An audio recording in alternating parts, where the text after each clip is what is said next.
Have you ever encountered a hurdle with launching or growing your business? Listen, there are two things that run a business: the back end and your soft skills. Telling you right now, if these aren't in place, you'll lose clients and you'll lose money. You don't want that? Well, you're in the right place. Hey, I'm Dana. Hey, I'm Sarah.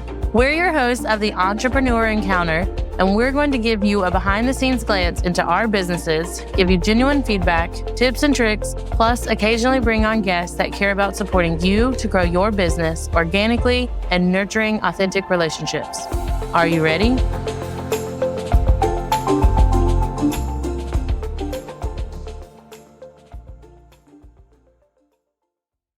Welcome back, entrepreneurs. We're your hosts, Dana and Sarah.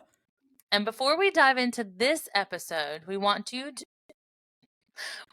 invite you to our Facebook group. During the week, we'll talk about each episode, and you can connect with like-minded individuals, network, collaborate, and just have fun. We're trying to make this a very creative space. So come on over and say hello. Every month we have a theme, and this month's theme is on decision making. So shameless plug, you should make the decision to join our Facebook group. Last week we had an amazing guest on, Jackie, and she had an amazing story to share about what inspired her to be an entrepreneur, her journey, the many different avenues and like multi-passions that she has. So be sure to check that out. It will be linked in our show notes. So as Dana mentioned, we are talking about decision making, and today we're going to talk about decision making mistakes. I mean, obviously we all make decisions in our life, but what happens if you make a decision that is a mistake? So you got good decisions, they're smart and healthy, positive decisions, bad decisions, unhealthy, negative. And then there's like big decisions, the rare decisions that have a big impact on your life. For example, you buy a house or you start a business. These are big decisions. Small decisions are daily decisions that have a small impact. I mean, think about your day-to-day life. What decisions do you make? Do you make decisions to have a cup of coffee? You make a decision to brush your hair. Like, it's all like these little things that are going to have a small impact, but I believe that that small impact has a bigger impact. Every day when you make a decision, the better, the smarter your decision that you make is, you're headed into a better direction. You want to become healthy, so you exercise. You want to buy a new car, so you save money, and so on. But what happens when you make a not so great decision? You know that feeling of, oh no, I just made a mistake. That's not a great feeling. Even if it's the smallest mistake, as maybe the small mistake could be a typo when you send out when you post a blog post, or stumble upon your words when you're recording a podcast. But it's okay. I mean, like, there's small, everyone's going to make mistakes, but you take that as an opportunity to learn and grow. I mean, there's so much going on in life, but now you have a business to run. So therefore you are making more decisions. So what are these mistakes and how can you avoid them? I feel like there's so many decisions to make. I feel like if anyone knows me and listens, usually for my birthday or Mother's Day, I tell everyone I'm making no decisions. That's how I balance the other 360 something days a year, is on those 2 days, I'm not picking where we go eat. I'm not picking who's cleaning what. I'm just doing nothing. So, with that in mind, the first mistake that I feel like so many of us make, even unintentionally, is to procrastinate. Pushing decisions to the back burner and do less vital or not so important tasks, or innocently get distracted like on social media or a rabbit hole of something piqued your interest. And so now you're going to spend 45 minutes learning how to make the best chicken noodle soup or something random. I'm thinking of Pinterest here. So you put off things that are important and that should be moving the needle forward. And then what happens? The deadline is coming up. It doesn't get done, or you now have to spend 2 or 3 days, like very stressful, overwhelming early mornings and late nights getting things done and on time, and hoping, like Sarah mentioned earlier, you don't have a typo if it's a social media project or a proposal to go out to a couple or a vendor or something. It's just going to get worse. Things pile up. I know I put things off when I have overscheduled myself. For instance, listeners, I had the bright idea that I would do a full rebrand of my business. At the same time, I decided to add on or change my services, which was part of the rebrand, but that extended and segued into I want to have a monthly membership for Pinterest graphic templates for wedding professionals. Doesn't seem like it's too difficult, but yet there's a lot of things that go on in the back end to build both of those things. And then on top of that, I decided to launch a women's professional networking group, which I touched base on a little bit with Sandy Bean a few episodes back. And I was super inspired. So I was like, okay, I feel validated that, okay, this was a great idea from the women in my area. We definitely need that type of community support. But what I keep forgetting is I'm already busy and it takes time. And so now I'm putting off certain things. I have a strategy, but it's still so many things. I'm avoiding putting my decision-making hat on and delegating certain things because I'm like, oh, I can just do it all. It doesn't take a lot of time, but in reality, it does. So one strategy that I have found as I had to take a few steps back is to carve out a window of time to start working on one problem at a time. And I'm prioritizing them based on due dates of other things. So the women's networking membership is really not set to launch until January. So that priority is being moved into November. That's going to be my focus. My focus this month at the time of this recording is finishing my website. I just did rebranding photos.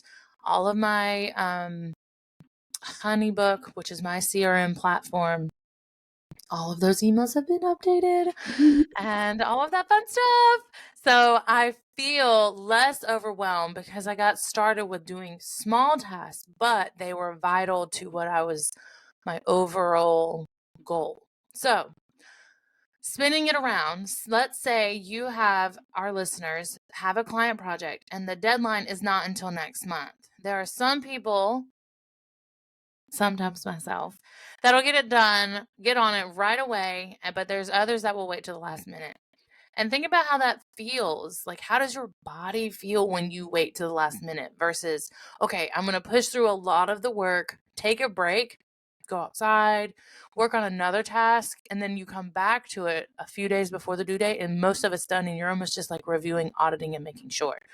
So, of course, that decision is yours, but if you keep putting it off, then you're going to crunch time.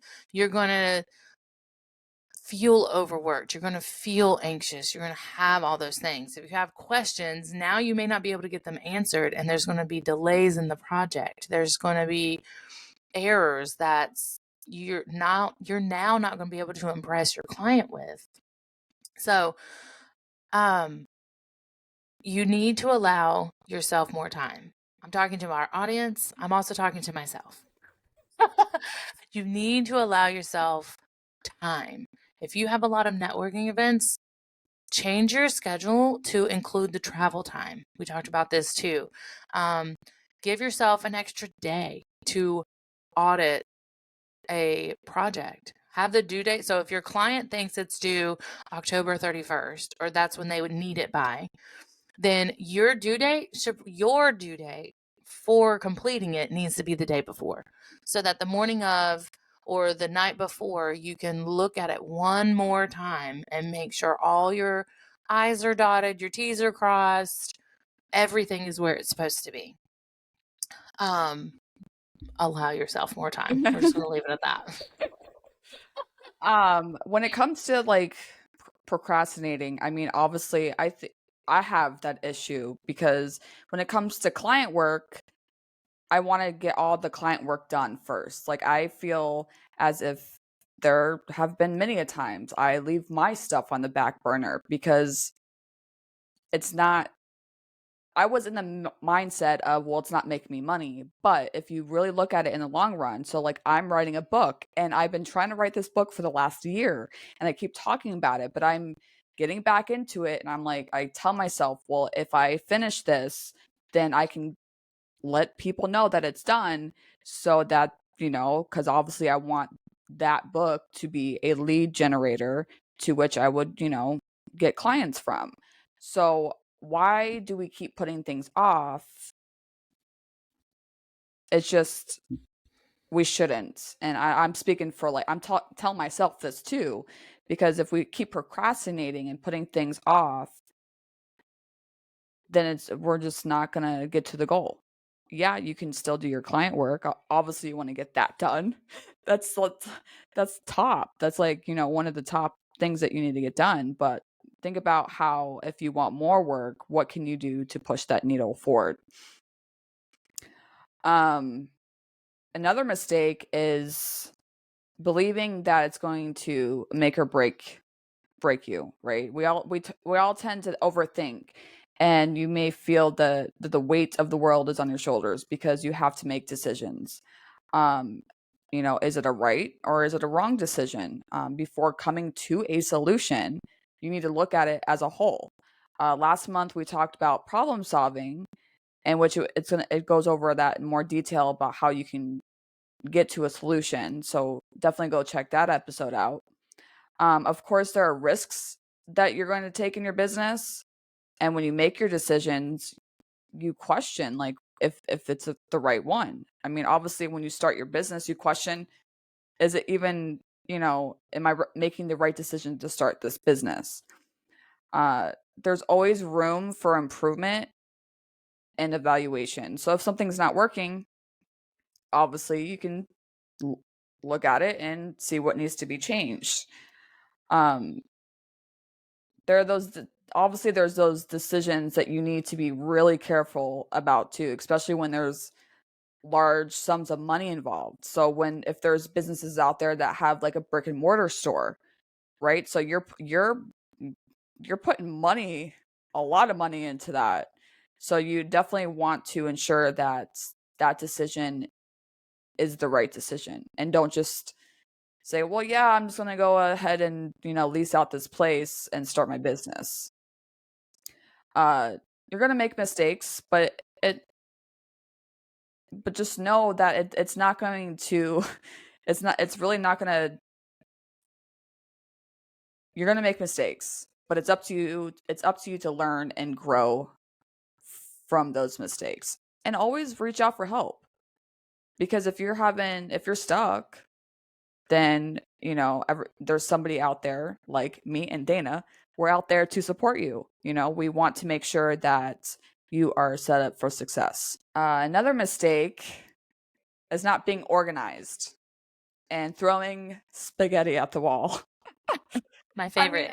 I feel like I really feel at times that I'm still doing that. And I think no matter what stage of business you're in, you're probably going to still do that, especially when you want to try to create a new service or create a new, project, new products. Everyone is different in how they keep everything organized, but you need to have some sort of system. You can use like a project management tool. You can just use a Google Calendar, or you can use a notebook. When you make a decision, such as like wanting to launch a new service or improve an existing one, do you ever get that gut feeling like, yes, I want to do this, or, no, I shouldn't do this? Or do you like think logically and have to weigh out all the options? Because sometimes people will just start something and just do it without really thinking about what it all entails. I know when I started my business, or like my first business. So I used to be a wedding and event planner when I was a stay-at-home mom, and I just kind of did everything. I didn't have a singular strategy. I didn't share it with the people that were close with me. I just kind of leaned in on the if you build it, they will come mindset, but no one is going to come if I don't get out there and talk to people.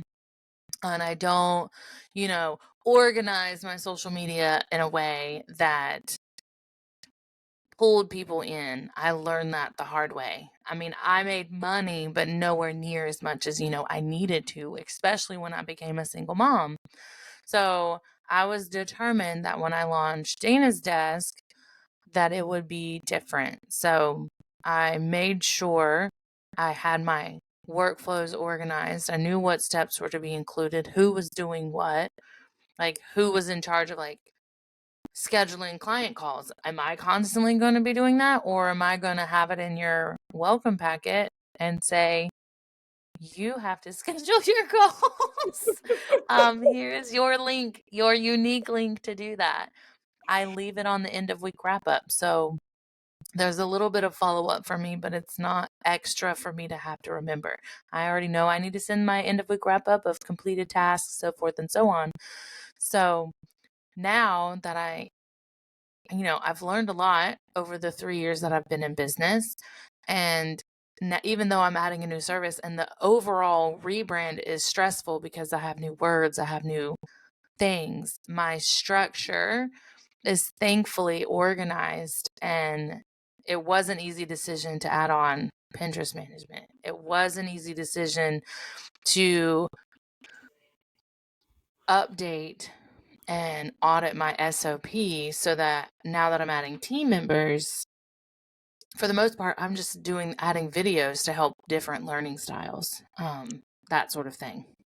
When so what like another thing about being organized as well is, working when you hire somebody. So I work with a team, and they didn't have no systems in place, no SOPs, nothing in place. And when I came in, I was like, we need all this stuff, the SOPs, the standard operating procedures, and making sure that everybody has all the tools that they need to be able to do their job. So as many titles as I have as being like a team manager, and if you want to hire somebody, you need to make sure that all the back end of your business is set up so when you hire somebody, it's there and you are organized and you have everything in place. Because if you hire somebody and you don't have an SOP, then you're going to be running around trying to figure it out, and that team, that person that you just hired is going to be left in the dark because they don't know what they're doing. So that's another way that you need to stay organized as well. So the next one that we wanted to touch base on with decision making or poor decision making is not thinking about the consequences. We don't want this to be don't be so concerned with the like potential negative outcome that you don't make a decision at all. But think of it from this perspective. You're driving down the road, you put your seatbelt on because if you don't and end up in a car accident, you could be injured more if you did not have your seatbelt on. It's like no one wants to think about life insurance or car insurance or short-term, long-term disability, but you're happy when you have it, even if it's a simple policy. So, not to be all whatever about it, but these are things you have to think about, especially as a business owner. So there are consequences, good and bad, to every decision that we make. So imagine, we kind of touched base on this a little bit. You've hired someone and you give them access to everything you have, and then come to realize they have either stolen your hard work, tainted your reputation because they're not working to your standards. Like, did you properly vet this person? Sometimes you do vet them and they still surprise you. I had a client bitch about that this morning. She vetted, she's a bookkeeper, and she vetted a junior bookkeeper basically, and they did not work out. And so she's having, I'm not a bookkeeper, so like I can't help her with that. And I feel for her, but she felt like she had vetted them enough and they ended up not delivering and had to let her go. That's a whole thing. So this is something you have to think about when you're trusting someone with your information. Yes, build out those SOPs, but go ahead and start thinking about the questions that align with you that will make you feel comfortable and confident in making the right decision of hiring someone, because you can't just hire anyone. When I first started my business, I hired friends. And while, yes, they were invested, it wasn't to the level that I was invested. And that, I mean, they had every right not to be because it wasn't their business. But I was now, and this leads me into our next one of not communicating effectively, but I now felt awkward if I wanted to correct them. Well, shoot, I don't want to rock the boat with our friendship outside of work. So I was between, I unintentionally put myself in a rock and hard place situation. Should not work with your friends and family. It does not. So I now have hired non-friends, and they have become my friends. But that personal or not that professional relationship has already been set, so expectations are there. We're learning each other's strengths and weaknesses. I don't have as much issue with saying, "Girl, you're doing wrong, and you need to fix it."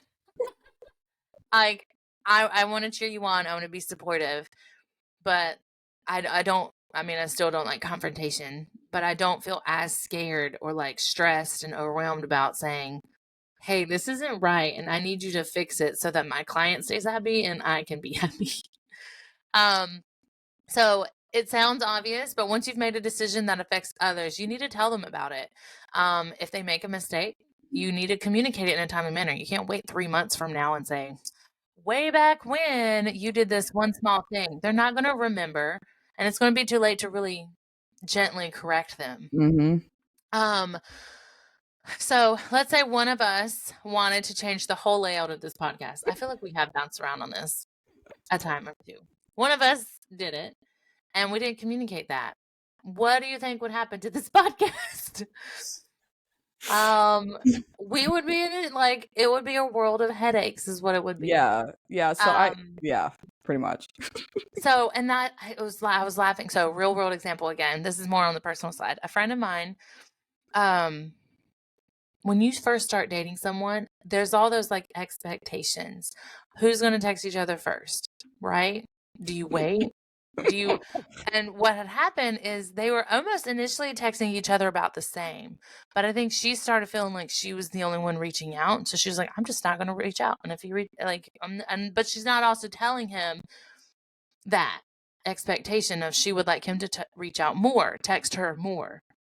I was like, so you're already setting him up to fail because you have not told him the change in expectation. And this goes for your team.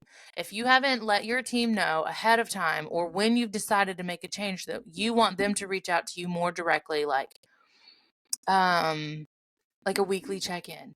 Every Wednesday, they need to let you know what they're struggling with, what they're working on, whatever it is. You hire them, but you don't tell them what you're expecting, or if you've changed your expectations, you didn't update your SOP, or maybe you updated your SOP and you didn't tell them, so they don't know what to review. Then you're already setting them up for failure, and that's just going to have a negative domino effect. It's just one mistake right after the other.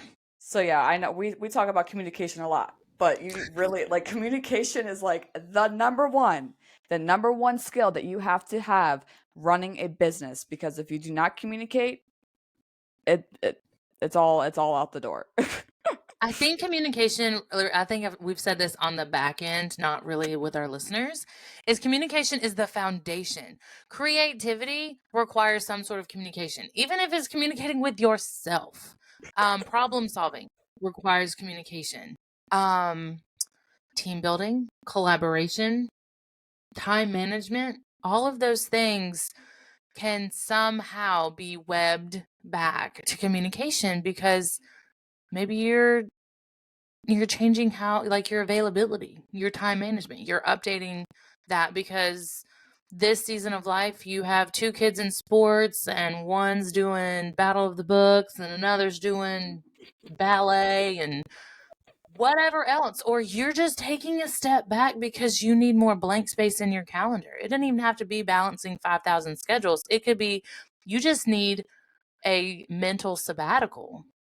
But that needs to be communicated in the letting your clients know what your availability looks like, but also updating your scheduling links so that no one can schedule time during your off hours. Mm-hmm.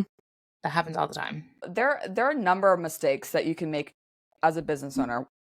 And when it comes to decision making, you need to think before you make the decision and talk to those involved. If something is not working, you want to make sure you're evaluating everything.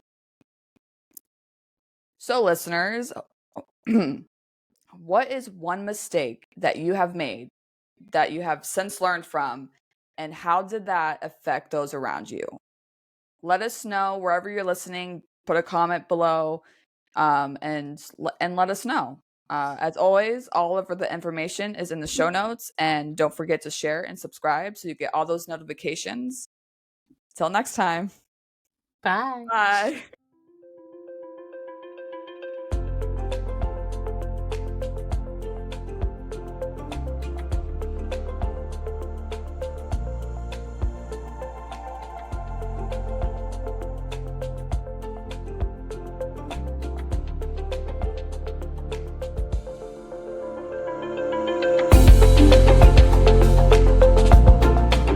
Thanks for tuning in to another episode. Remember, soft skills aren't just some fluffy buzzwords that get thrown around in the corporate world. They're the key to unlocking your full potential as a professional and a human being. Don't be afraid to invest in yourself and seek out opportunities to improve your soft skills. Sarah and I have a variety of workshops, online courses, and complimentary clarity calls for you to practice in real time with us. Links are always in the show notes. And be sure to join us next time for more insights, tips, and tricks to help you succeed in your entrepreneur encounter.